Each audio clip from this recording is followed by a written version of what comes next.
chairman Rashid chairman ভাই কর তোর পলারে কই তুই এই এই এই এই কি ব্যাপার তুই দাও হাতে রাতের বেলা আমার বাড়িতে চিল্লাচিল্লি করতেছিস ঘটনা কি চিল্লাচিল্লি না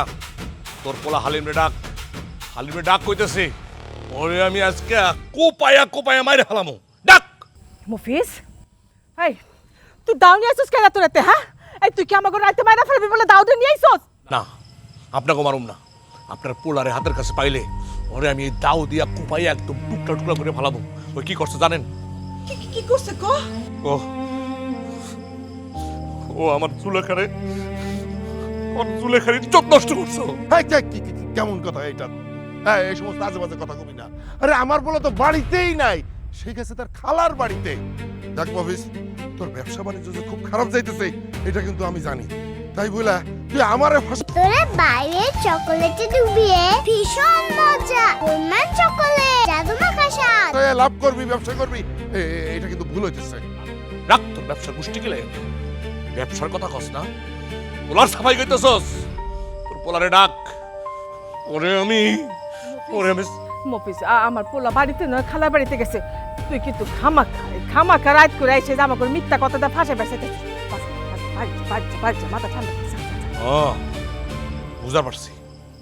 লুকায় রাখছস পোলারে না পোলারে লুকায় রাখছস রাখ কতক্ষণ লুকায় রাখবা কালকে সকালনের পর এই গ্রামে যখন সালিশ বসবো না সেই সালিশে তোমার পোলার বিচার হইব তখন কোথায় লুকায় রাখবা আর এখন যদি ওরে হাতের কাছে কোথাও আমি পাই ওরে মইরা আমি একদম টুকরা টুকরা করে ফেলাবো হালিম মুফিজ আরে কি করলো আমার তো তোমার গুণধর পোলা কই হ্যাঁ কই আরামজাদা কই এই কই গেছিলি আমি তো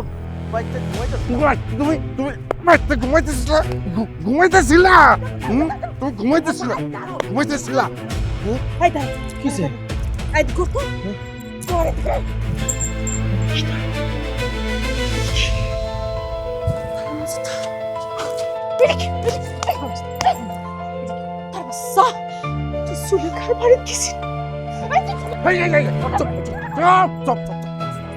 একদম আস্তে কথা খবরদার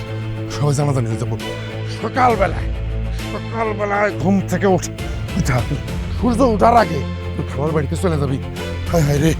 কালকে সালিশে যদি জিজ্ঞাসা করে তোর খালা যেন কইতে পারে যে তুই তার বাড়িতে গেছিলি ঠিক আছে ঠিক আছে যা